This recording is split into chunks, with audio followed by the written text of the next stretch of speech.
night or Monday night, whenever you're watching this and or listening to this, you know what that means. It's time for Ringside Heat on News Talk Sauga 960 AM on YouTube, on Spotify, on Apple Podcasts, wherever you get your podcasts. Ladies and gentlemen, my name is Lex Tan, host and producer of this show, and today it's going to be a one-on-one episode, and I'd like to introduce our ring crew member who will be one-on-one with me. He is our director of digital content on Ringside Heat, Jose Taboada. You can follow him at Taboada 93. Jose, hey man, this is gonna be cool. Shooting 45 minutes with you. Yeah, another one-on-one. We did one before WrestleMania. Yeah, I think it was just the reaction after The Rock, said no, that was my one-on-one with John. I forgot when we did ours, but no, it was the announcement after The Rock, like Cody made his pick for Mania. That's right. Which is phenomenal. Oh, what's this over my shoulder? Well, I'm glad you asked. Well, for those that are watching on YouTube, and if you're listening on Spotify, thank you for listening. But I highly recommend you jump over to our YouTube, because right now I am currently wearing over my shoulder the Winged Eagle version 1 from the 1990s, the one that that Austin won in WrestleMania 14 before they switched to the Winged Eagle V2, the one that Hogan's wore many, many times. I just happened to come across this because if you remember David Morisuti, he was a guest of ours on Ringside Heat a couple of times leading up to WrestleMania. He was my road trip buddy. He turns 30 next week. He turns 30 next week. Congratulations. So, of course, thank you. Well, I don't know why I'm thanking for him, but I'll take it.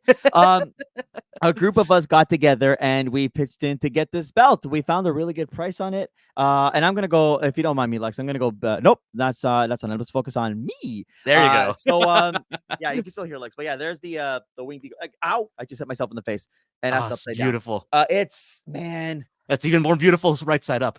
Yeah, look. I'll say this. Look, I have my favorite WWE title, and like it's obviously you see it on TV so many times, but when you see it in person, it's just fantastic. But no, you're holding it in your hands too.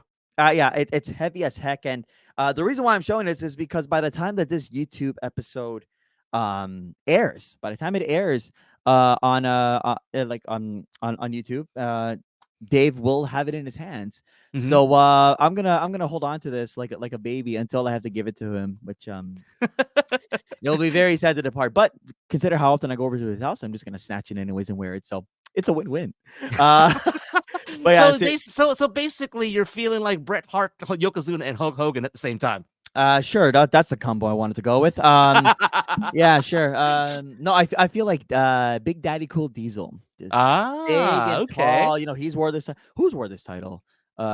Hogan, Warrior, technically Andre the Giant, Macho, Sean, my beautiful Sean, Bret the Hitman Hart, Bob Backlund. Did he wear this edition? I think he did. He might have. Well, he was he was before the Iron Sheik, wasn't he?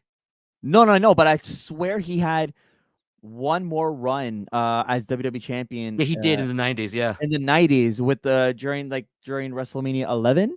Mm-hmm. I could be completely wrong. I'm just doing a quick. Search here. So am I. Yeah. Sorry, folks. Sometimes you don't know what we're talking about. Sometimes we need to do a quick little Google search here. It says here his return to the WWF, which would have been this championship run, would be 92 to 97. Right. And so, no, he did. Oh no, we did 1994 Survivors. That's right. He won in a Survivor Series, and then Diesel won it on a house show. Oh wow! Diesel won it on a house show in 1994. Imagine that! It's insane, and it's the most recent WWE Championship change at a house show since. Like, so, WWE has not flipped the WWE Championship at a house show since that day in '94. Which, to be honest, that's the right call. Why? Of course, that's an insane decision in the '90s of all times when social media wasn't a thing. Mm-hmm. Eesh. Well, we got. Yeah, a few years ago. Sorry? A few years ago it was actually really close. There was a WWE network only live event at the Coca-Cola Coliseum. Yes, with it was Dean Triple Ambrose. H. And yeah, that's right. And I remember being in the arena for that. We totally thought in the arena, it was a buzz in the arena after the big near fall, that we thought that somebody had screwed up, had botched the ending there, and Right. That's and it, right. and it was but that's a testament. That's a testament how good Mox and Triple H worked with each other that way, and also the referee who was doing that match. Right. And then of course, I mean, everybody was like, I think everybody just didn't want to see Roman Triple H at WrestleMania 32.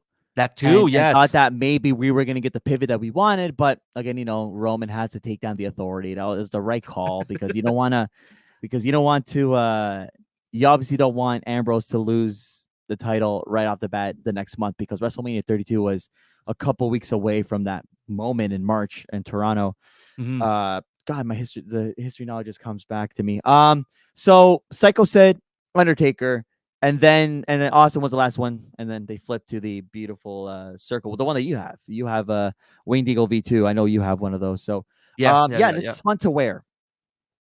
As This with is it, yeah, this is especially fantastic. that one that has so much history with it. Oh, for sure. It's again like it's one. It makes me wish that I won the lottery and I would buy so many title belts at full price. Because this is really cool to have. I don't have space for them in my room. So like maybe I'm okay with giving this to Dave, I guess. But no, he's Tear gonna rolls down his eye. yeah, no, I was gonna do like the whole like classic like WWE championship one where like you have to give it to the person and then the person just holds on. You're like, nope. Remember, I gave this to you or something like that. I don't know. Something Ultimate cheesy. Warrior Hulk Hogan moment right there for Something you. like that, yeah. But no, seriously, no. Dave's always wanted a belt, and I'm happy that I'm able to I was help initiate and get a right group of people to give us to him. So happy birthday, Dave. Hope you enjoy this and enjoy being 30. He made fun of me being 30, but clearly that only lasted 5 months because it is his turn. Yes, good old David was making fun of me for being 30. My back is broken. My bones are weak. Blah blah blah blah blah. 5 months later, it's his turn. So that's just what good friends do. So happy birthday to Dave. I cannot wait for him to get this. It's gonna be very, very exciting. But yes, on with the show. So yes, but before that though, for Dave and for you, let's put the question to from what you know about Dave, and also of course from you. If there was one title that you could have gotten over at WrestleMania Superstore in Philadelphia, what would it have been for you, and what do you think it would have been for Dave? Eddie's undisputed title for me. And in fact, I made a decision that when I finish paying off my student loans, which is in a couple months, we are very, very close to it. Ooh, okay. December. I think no later than January 2025, if not sooner. I'm gonna commit to buying Eddie's undisputed title. I've been dying for that one. One, because I love Eddie, but two, that's like the design that I kind of grew up with before the spinner came in, and I think it's a shame that version didn't last long. It was only a 3-year stint. Like this Winged Eagle version got 11 plus years or whatever it was. So it does break my heart. Believe it or not, I believe Dave, and I don't want to misquote him, but I feel like it's the spinner belt for Dave. Interesting. And I was looking for the spinner. For Dave. Don't get me wrong. But and then I just found this. So I think one, he just really wanted a title. Yes. Two, he does love that. I know he's a fan of it, but the spinner he grew up with, same with me, right? I mean, if it's not Eddie's Undisputed, I would get that stupid spinner. I love it. So like I got to hold it. We got to hold it at WrestleMania at Fan Access at the WWE World, because there was the WWE 2K booth, right? Man, yep. Goodness, I just had this photo right available there, right? So I know it's that's blurry. right. There we go. Right. So that title was just so cool to hold, and the way it spun, and I'm like, I need this. I need it in my life.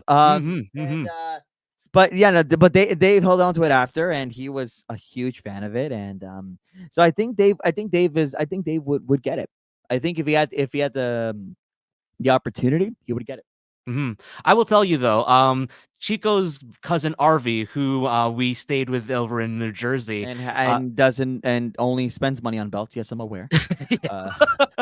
He did one of the belts that he did buy that weekend was and out of the others he bought this weekend. Jeez. That weekend was the Eddie Undisputed and everything. And I will tell you right now, it is gigantic. It's a big belt. Yeah. It is a hefty belt. It is a beautiful looking belt, man. And I actually, as much as there's the nostalgia of the WWF in the original design, one of the things that I remember them saying was that when they redesigned it to include the WWE logo, they had to make it bigger because when Triple H had it, it was actually really, really small. It was. It was, and I thought it was just because Triple H was so damn big, and Rock was like the overall belt itself, right? Yes, it was actually the overall belt itself that was small. So it's tiny. Yeah, it was tiny. But then when The Rock held it, when he won it from The Undertaker at Vengeance 2002, loved that match. It is still one of my favorite triple threats ever. And he had that belt for that month, gave it to Brock Lesnar afterwards. Man, it actually looked like it was a huge thing, and it is. So if you do, in a couple of months, when you do get that belt after you pay off your student loans, you will not be disappointed at all. It is a beautiful belt. Look. Here's the thing about streaming, our folks, is that we can like pull up tabs when we need to. Look at the difference on that. You can tell it's small. Yes. You can absolutely tell it's kind of small there. And then look, when Lesnar got it, then you notice a size difference. But yeah, and he's not little at all. Look at the difference between Triple H and maybe even Hogan. I don't know which edition, but no, there's the noticeable size difference. So I get it. So if I remember correctly, let me just see if I'm going to full screen that now. I think Hogan was the last one to hold the WWF version of the belt because when the Undertaker. When the Undertaker got it, I believe that's when they switched over. They flipped over, yeah. So we still had the WWF version when Raw was here in May 2002, when the Undertaker dragged Hogan across the Air Canada Center. It's hilarious. Yeah, I think I found a lot of people found it fitting that Hogan was WWF champion before the Panda struck. And again, how fitting that the last WWF champion is the man who put WWF on the map, and then the first WWE champion is the guy who built the company on his back, or who put the company on his back, and then starts out the generation. Very weirdly fitting. I mean, I still think that Hogan's reign was kind of pointless, and obviously, yes, you can argue that Toronto maybe practically gave him the title because they realized how big Hogan was. But one more run, I guess. I guess everybody wanted it. It's just intriguing, very intriguing to me.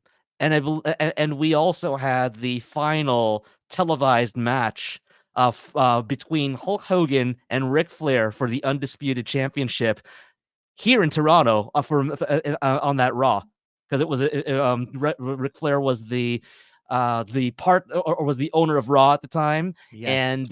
And he put himself in a no disqualification match against Hulk Hogan, and and guess who even the score?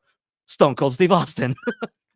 It was a 12-minute match between two older vets of the industry, but man, did they still know how to do it. I would say that for their style and for the age that we're at, they still knew how to put on a really, really good match. And of course, when that glass shatters, everybody just goes crazy.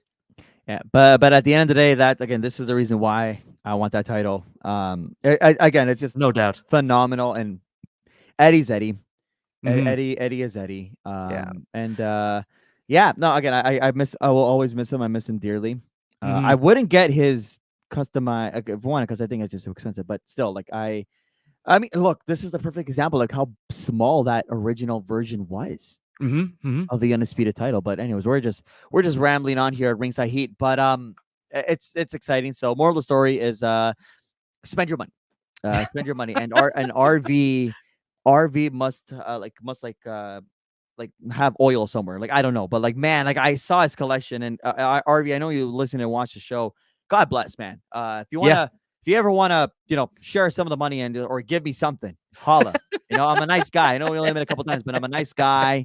I like wrestling. I like long walks on the beach. I am an entertaining fella who would love to accept your generosity for title belts, open and willing.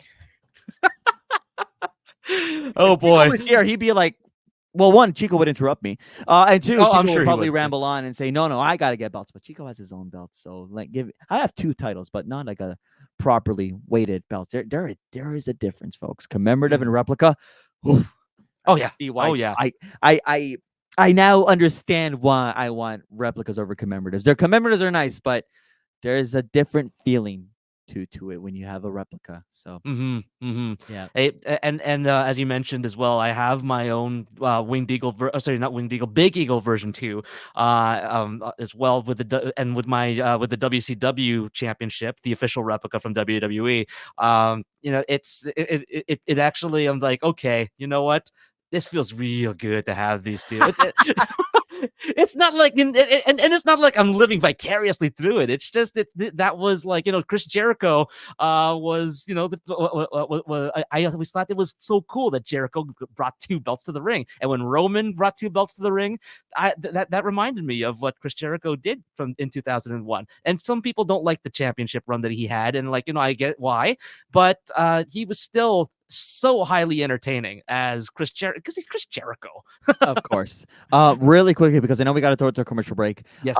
So I got the title I went to the office into the office on Wednesday, and that's when I got the title. I had to go pick it up somewhere by Union Station in Toronto, and my coworker saw me with it. They got all excited, and so they all started taking photos with the belt. They all started talking about how great and legit it is. And then they're like, okay, I kind of get the price. Why? Like another coworker came back, can I touch it? I'm like, yeah, go for it, right? And it picks it up. She's like, holy heck, I get why. Like, people get it. When they hold a replica title, they get it. And so to me, it's like pretty sick. And then my last coworker, he said, I always thought it was dumb that, when they hit their opponents over the head with the title, how like, oh, and maybe that's a dumb spot. But now that I feel the weight of it, I get the spot. Yes, exactly. I'm like, there you go. Exactly. It's justified. Throw it the break. Let's go. Yes, that's right. Ringside Heat on News Talk Saga 960 AM, Spotify, Apple Podcasts, YouTube, wherever you get your podcasts. We're going to take our break over here. When we come back, we're going to talk a little bit more nostalgia here as, Michael Cole apparently has missed 2 shows over 27 years. And we're going to talk a little bit about that and the ramifications and the legacy that he might leave for us. As the years go by, and hey, we could see him have a 40th anniversary in WWE someday. Who knows? He's that young. Anyway, we'll be back after these promotional considerations.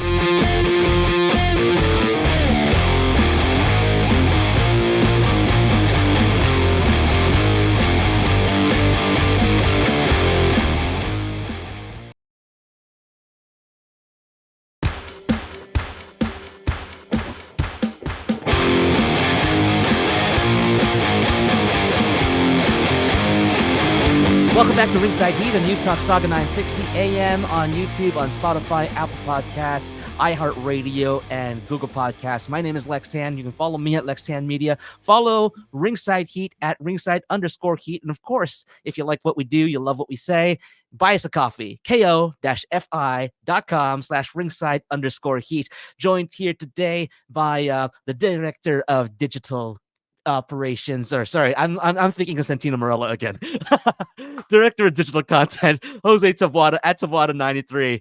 Jose, we were on a nostalgia trip over here for the when we're talking about the WWE Championship, and because of that beautiful Winged Eagle replica that you have over here, we're going to keep that nostalgia trip going over here, and we're going to talk about Michael Cole, because earlier this week, former WWE Raw play-by-play announcer Kevin Patrick expressed his departure from WWE, and he expressed nothing but praise for his former direct boss, Michael Cole. And he remarked that Cole has missed about 2 shows in his 27-year stint with WWE. And considering that Michael Cole is only 55 years old and was in his 20s when he got the lead announcer gig on SmackDown, who knows if his health, if his health and his voice keeps up, and things go right, we could possibly see him being a 40-year veteran eventually when all is said and done.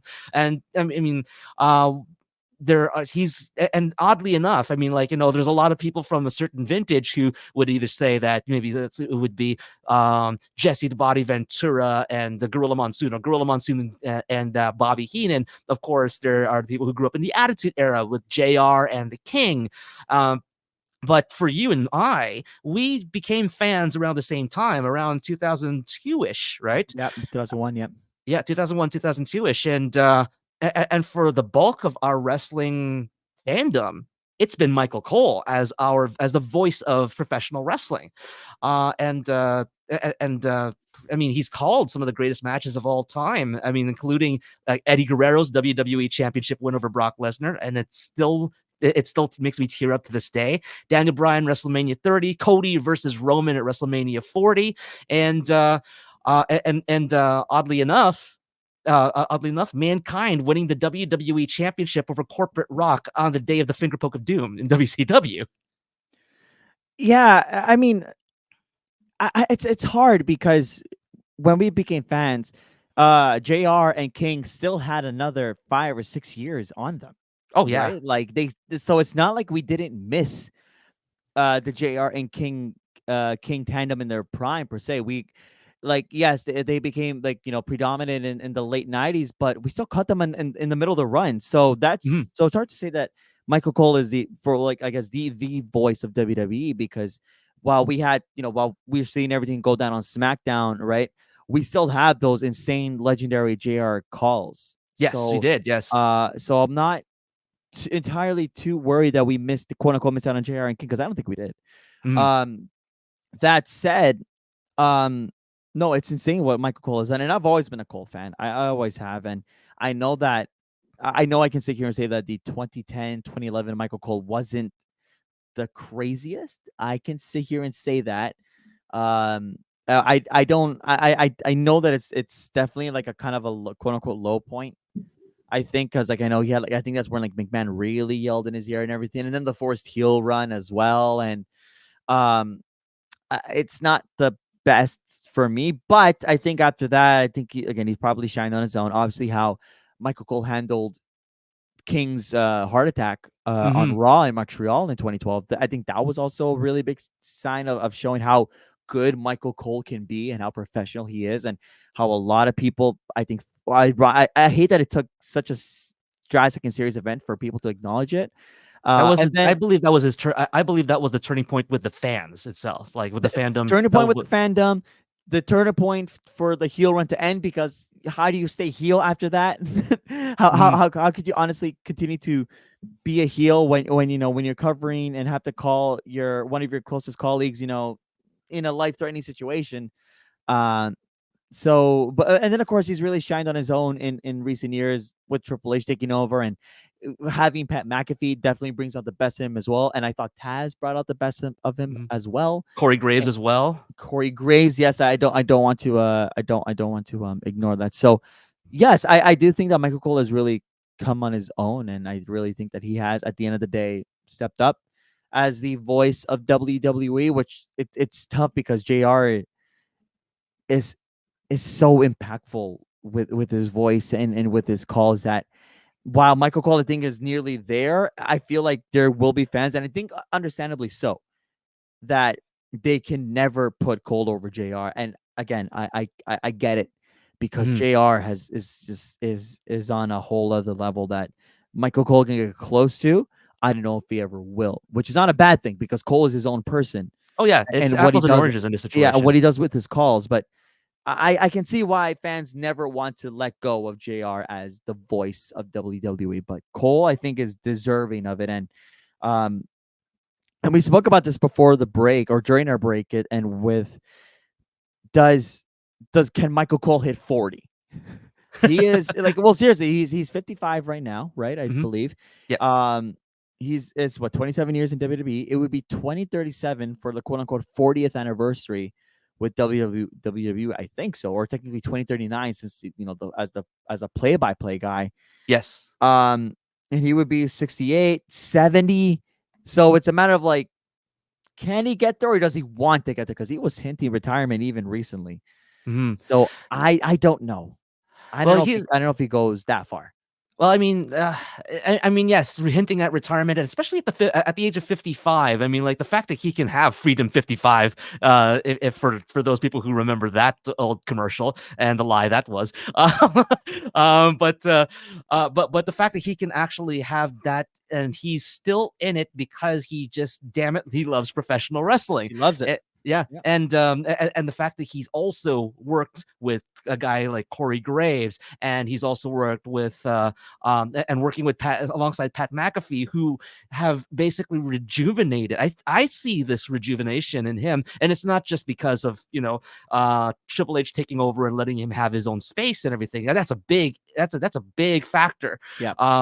But the fact that that even under the previous regime, he was paired up with Corey Graves, and he was already receiving, he was already getting that refreshment in his call and his demeanor through that. And then you add a change in regime, and you add Pat McAfee to that mix as well too, and it's you can tell you can tell how the energy and the enthusiasm radiating off of him. Eric Rowan, or who's signed by the WWE recently, I believe, right? Mm-hmm. Yeah, so I can call him Eric Rowan, not just Eric Redbeard now. But Eric Rowan, I met him back in November. He mentioned that listen to Michael Cole if you're gonna do any calls. Listen to Michael Cole. Listen to his enthusiasm. Listen to the love that he has for professional wrestling, and when I listened back to my own calls over at Unified Pro and Chaos Pro and wherever I'm asked to go, including OEW, I find that I find, and it's part, and that it's not just because of Eric Rowan, but I think because I've listened to Cole so many years, and I've actually modeled unconsciously my own calls after Michael Cole. Mm-hmm. And I honestly think it's a pretty damn good thing. It's a pretty damn good thing because one thing I also kind of took for granted back in the days when we had JR and the King and Michael Cole and Taz, it was that one thing I did take for granted was there was a really cool contrast between Raw, which you had your Southern flavor of commentary, and then you've got SmackDown, which your Northeast New York flavor of commentary, more sporty Sure. commentary, that sort of Yep. way. And I think that's one of the reasons why I still believe that the Ruthless Aggression era was very much underrated. Yeah, because I think that's why I enjoyed Michael Cole from the get go. Because I mean, I don't know which brand I really aligned with as a kid. I don't know if I properly can, but Cole sold SmackDown, and especially when you had Raw versus SmackDown in those early 2000s, Michael Cole sold the living heck out of SmackDown and sold the brand. And I think that's why I was such a fan of him, because yes, he had that enthusiasm. Here's the thing. I think JR was phenomenal with storytelling. Yes, That's phenomenal. where Yeah. that's why I kind of give the edge to JR, because JR knew how to hold a story. Mm-hmm. He sold it. He convinced you. He convinced you to hate characters. He convinced you to sympathize. That's why I love JR, the storytelling. But with Michael Cole, and not that JR didn't do this, but this is Michael Cole's strength. I think JR had the best of both worlds. But Yes. with Michael Cole, the enthusiasm in there to deliver a story, to deliver the call, I think is what makes him fantastic. Because again, not that JR didn't do that. I am not saying that at all. I'm saying that I think yes, JR was quote unquote perfect from that perspective. But Michael Cole, yes, the enthusiasm, the delivery to emphasize a situation. And again, I know I'm saying this, and yes, I know that JR has it as well. Again, I am not discrediting JR doing that, but I'm just saying that is also a strength of Michael Cole. Like you said, the Eddie win in 2004 on at No Way Out, the Brock Lesnar win in 2003 at WrestleMania 19.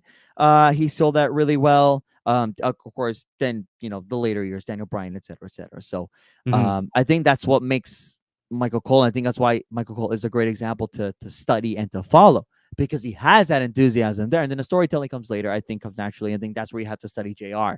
So and I feel like that's maybe, I don't know if it's like a maybe a little weakness for Michael Cole, but because I felt like we've seen it more naturally in recent years Mhm. with Michael Cole. But if you want storytelling, yeah, I would study JR. But if you want enthusiasm, study JR, but don't ignore Michael Cole. Yes. You Yeah. can't ignore Michael Cole because he just knows how to sell you on that as well. And and I think that's the strength of some of the greatest announcers of not just with professional wrestling, but with any sport. I mean, CBC's Bob Cole, God rest his soul. One thing that he always said that he always said, and people have said about him, was that he was able to find the melody of the music of hockey.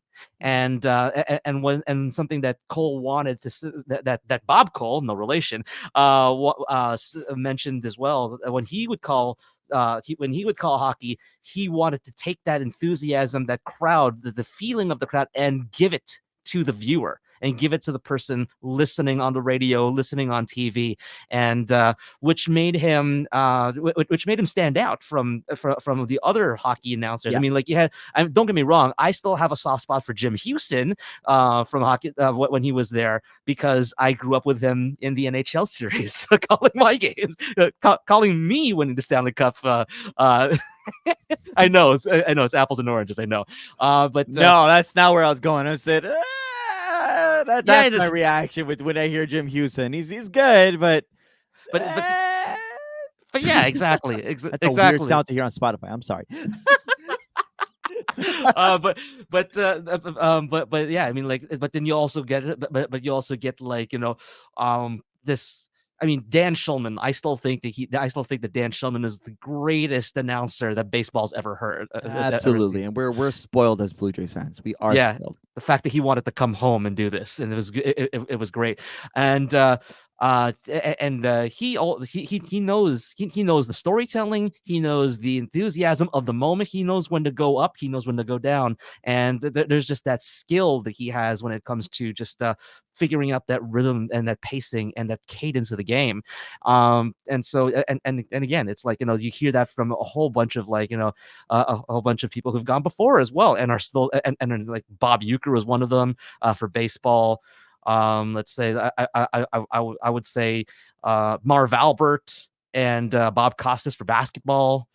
And they all have that kind of that kind of similarity to each other, and it's great to have. And it's great to know that that are the greatest, and the great announcers that we grew up with in wrestling are just great announcers regardless of wrestling.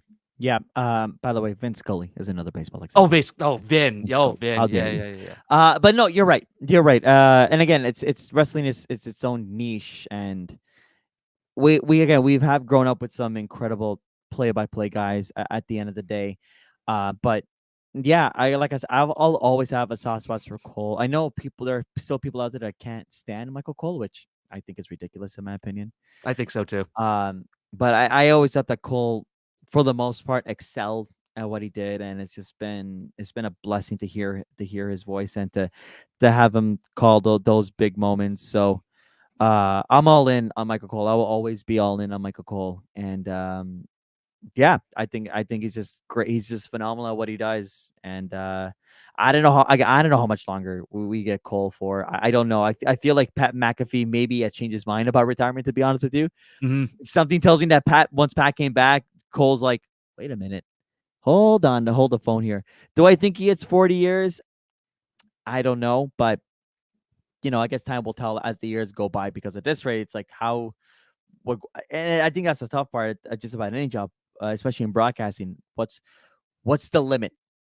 How far do you go?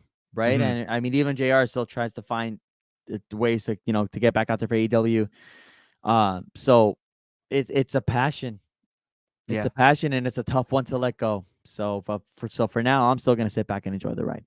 And that's the thing, is that, like, when and again, I think that is the best way to describe it. The one thing that all the best and all the greatest have is that passion for what they do and the passion for the story that they're telling and the passion for that genre of entertainment, whether it be, competitive sport, whether it be sports entertainment, professional wrestling. It is that passion. You can feel that. You can and you can feel that every time they take the microphone, whether or not the show, is up to our standards as fans or not up to our standards as fans. Fans are fickle, but those guys, they're not. They know what they're doing, and dedicated. They're dedicated to it. Love it. When we come back, more Ringside Heat on News Talk Saga 960. I'm going to throw some topics over at you, Jose, and I would like to get some of your opinions on this. It's just going Sure. to be a hodgepodge of different things. And Is it going to be all you can heat? all you can heat. That's right. That's right. Bring back that segment right there. All you can heat. Ladies and gentlemen, we remember the things that you forgot. And apparently Jose remembered something that I forgot. So Oh my that's God, what we folks, do here. folks, Ringside Heat way back. I think it's episode 7, where John and I are just laughing at the segment called "All You Can Heat." Thing is, just we just laughed that Lex had the creativity to name something that like that. We just laughed, but Oh, yeah. the corniness. Yeah. Oh, it's corny, all right. Oh, yeah, it's corny, all right. Absolutely, yeah. Back after these promotional considerations.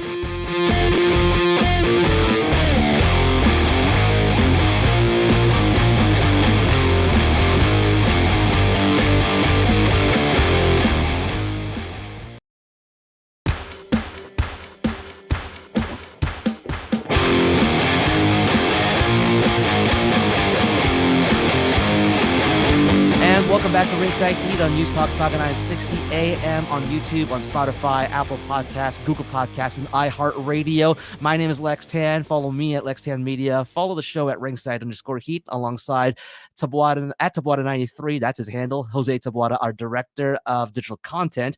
And before we get into this, I guess the all you can heat segment on the show, we just like to acknowledge and join with the broadcasting community in expressing our sympathies and our condolences to the family of Darren Dutishin, of a longtime TSN sportscaster, anchor, whatnot. He had a great career in this industry that we love. We grew up listening to this man's voice. He brought us all the great things about sport, all the bad things about sport, but he did it in a professional and a entertaining manner. He's one of the best to ever do it, and so and he will be greatly missed. He passed away just this past week after a battle with prostate cancer, and I'm sure that everybody at TSN right now and Bell Media are devastated by it right now, and it's going to take a while for that to heal. Show goes on, of course, but you never forget the guys who helped you get to where you are, and the people that touched your life along the way. And I know Darren Dutishin, I had never met him myself, but you can see how much he was loved by his TSN family. And as Jimmy Corderas would say, Darren, may your memory be eternal. Yeah, no, it's that was a tough one to swallow earlier this week. So I saw the news within minutes of it being announced, and yeah, you turn on TSN and he's there, and he's definitely guided you along your day with sports, and his demeanor, his passion. We spoke all about that, with wrestling announcers, and this is that he was a prime example of that for Canadian sports broadcasting. So very tough loss for all sports fans out there. Because again, it doesn't matter like what allegiance your fandom lies. We're all like hit hard with this. So again, God rest his soul, and thank you for the quality and the I'm trying to find the right words. The quality and the way you did your job. So we lost a good one. We really did. Mm-hmm. Rest in peace, Dutch, and we thank you for everything that you did for all of us, whether you knew us or not. Again, may your memory be eternal, Dutch. So, so as we go into this final segment over here, Jose, this is our all you can heat, as you as you reminded me It just a took couple of minutes 130 ago. episodes for it to come back. That's right. But I've got a hodgepodge of things that I wanted to talk to you and ask you about over here. So Sure. let's see. All right. So and I'm experimenting with like some some wrestling themed stand up type jokes over here. So let's see let's see how these go over. First off, let's first off, $7, senior vice president and guy who set up Crime Time to sing Christmas carols at an old folks home, Brian Kowirtz, mentioned that a WrestleMania 40 documentary was supposed to be released on April the 10th and was originally just under 12 minutes, but now an hour, and it's not been released yet. So there's some speculation that The Rock was holding up production of it or something like that. But then my joke about it was that he was going to hold a press conference about its release, and the documentary would enter during the press conference, saying it demands its rightful place in a briefcase of Money in the Bank in Toronto. Anyway, so what? So what do you think? What do you think about? What are your thoughts about this documentary that should have come out on April the 10th, but has not yet? First of all, I forgot about the documentary. Mm-hmm. It's been a while, and I remember how excited I was that week after we came home. But I look, as somebody who's worked with that kind of production at school or who's learned from it, I get it. You want to get it right, especially when you have a lot of footage. I mean, there's a reason why I haven't started our WrestleMania vlog for Ringside is because somebody has over 60 gigabytes of content. I don't know who. I'm not going to name names. I am not sure who that could be, but for now, I plead the fifth. No, look, I get it. Is there's you want to get it right. You want to get it right. So I'm okay with them. And the fact that it's only 12 minutes, I think is Originally, a now dumb it's an idea hour. to begin with. I'm Yeah. happy with it being an hour. I expected an hour. I didn't expect like a full length feature film, but 12 minutes to describe what was one of the craziest lead ups of all time in WrestleMania history. Come on. Yeah. Come on now. Mm-hmm. So I'm okay with it. I'm okay with it being delayed to make sure they get it right. You don't want to rush something like that, and you want to share the story right now. If it's because as well, like they're trying to make The Rock look good, Mm-hmm. I don't know. That I will. That I'm gonna be on the fence about. But again, depends on how it's portrayed and what they want to do. Because I know like Brian is Brian is like basically The Rock's right hand man. And I know there was also some comments recently, and he kind of alluded to the fact how Cody kind of ruined everything, kind of quote unquote went to the business for himself when The Rock, when Cody handed everything over to The Rock on that SmackDown. That shocked all of us. Mm-hmm. Apparently Cody putting on that sad face threw everything off, and he shouldn't have. So I don't know what to believe with Brian these days, and you can tell that he's again like this with The Rock. So I'm not entirely sold on him right now. I'm not. Well, I mean, hey, but hey, if he can book Crime Time at to sing Christmas carols at an old folks home, hey, I'm all for it. But the next thing I'd like to ask you about is speaking of being patient and stuff like that. LA Knight, he lost on Friday night his qualifier match or his semifinal match against Tama Tonga, and so he will not be crowned King of the Ring. Because I thought it was gonna be cool to hear him for him to be LA King instead of LA Knight, but. How much more patient do the fans have to be in order with LA Knight right now, or with Cody, WWE and their booking of LA Knight rather? Cody was in mid card hell, and then we had to wait a decade for him to get his moment. I mean, look, these things happen, and LA Knight is a character who is hot, who is always over with the fans. Like that's a character that nobody will ever be bored of. Mm-hmm. So patience, I guess. I mean, to be honest, this isn't the Rusev situation in 2018 for WrestleMania 34. With the whole Happy Rusev Day, that when he didn't win the US title at WrestleMania 34, obviously everything died out. The difference between LA Knight and Rusev is that I think that LA Knight is way more personable, way more enjoyable, charismatic, and that I think Rusev was just hanging on to the gimmick. That's the problem, right? LA Knight is just his natural. Yes, it's a gimmick that LA Knight's doing, but it's just his natural self, and he can keep everybody engaged week after week. Mm-hmm. The Tama Tonga bloodline situation somehow has life after WrestleMania. It's intriguing. It kind of like keeps you on edge in a great way, right? So I'm okay with that. That is the kind of predominant storyline right now, with Roman not being there, and then Roman not giving permission or not being in contact with Roman. They're setting up, and again, Roman is their biggest guy in the company.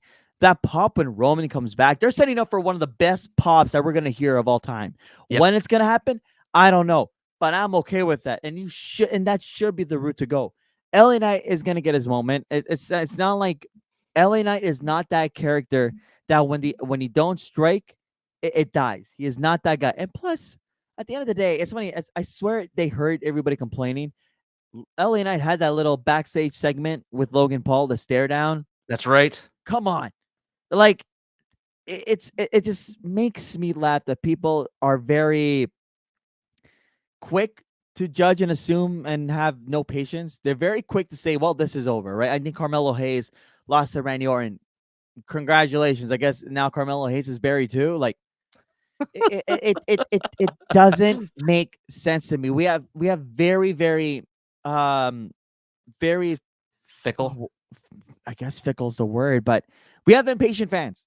Mm-hmm. I'm okay with waiting for certain situations. I don't like. You're still gonna tune in every week, right? And the funny thing is, like, the more you're gonna want it, the more you see the person's journey goes, the more you get behind that person. The character doesn't really quote unquote die. You just get behind them more and want to see that big moment, right? So I mean, look, we all thought that Cody was. We all look at the moment when we thought that Cody was not going to get his moment at WrestleMania 40, and how the fans erupted and saying, "Well, they're not gonna strike when the iron's hot," right? They struck, and we all went crazy. It happened. Was I one of those fans that was like, "What are you doing?" Of course. There's so many episodes on Ringside where I speak about how frustrated I was and how concerned I was that Cody was not going to get his moment. And thankfully, I listened to John and Steve, and it ran its course, and it happened. Right. So I think LA Knight's going to get his moment. Yes, I know you could argue it should have happened at WrestleMania 40, but I'm not worried again, because it's like I said, with this segment with Logan Paul, it's coming. It's going to happen. And no matter how long it takes for LA Knight, the moment it happens, you're still going to be excited as if it was at the time when it was quote unquote hot. It's going to rejuvenate itself anyway. So All right, and the last one, just before we go off the air here on Sauga 960 AM, doctors say that Darby Allin is sound just months after meeting up with a greyhound. So he is cleared to wrestle by his doctors over here, and it's going to be at the Anarchy in the Arena match for Double or Nothing on May the 26th. And so now here's the thing: is it a testament to his strength, conditioning, and youth, or is this a bad move for his health? Plus, is this a move? Is this a move to keep him relevant, or is this more of a stone cold thing? You're not working, not getting paid, you're not paying the bills. To be fair, I mean, him getting cleared is not as bad as going through a glass window with real glass. Oh, so this is just another day in the life of Darby Allin, really. Like, this is technically safe. Yeah, because of the stupid things that he does. So go for it. The guy doesn't care. We care for him. That's a problem. So if he wants to do that, go ahead. Obviously, like, honestly, the concern is, what is he going to do? And this is what I find so stubborn of Darby Allin. It's like he wants to keep doing dangerous things. It's like, to me, it's old, it's repetitive, it's boring, it's not as enticing when you do it again and again and again, and you're trying to prove what are you proving? Consistently doing stuff dangerous and saying that you're tough, you're cool. To me, it's nothing. And so if he wants to, go ahead. It doesn't surprise me, really. So is it the right move? Is it the wrong move? I don't think he cares. He's not gonna care what we all think is the right call, which is sad. Yeah, because he knows And again, I think you could argue he exploits this in a sense because he knows that we're all still going to watch anyway, right? He knows that everybody is still going to want to see him do these stupid things because that's just what we like to see for entertainment, right? So for him to disregard the concern of the concerns of others for him to be safe is a slap in the face, to be honest. So he doesn't care. He doesn't care if it's a good move or not. And it's a damn shame. So go ahead, jump off a stadium. I don't know. Like what else could he do? Where's the Anarchy in the Arena again? It's in where is this happening? Sorry, I don't mean to kind of put you on the spot.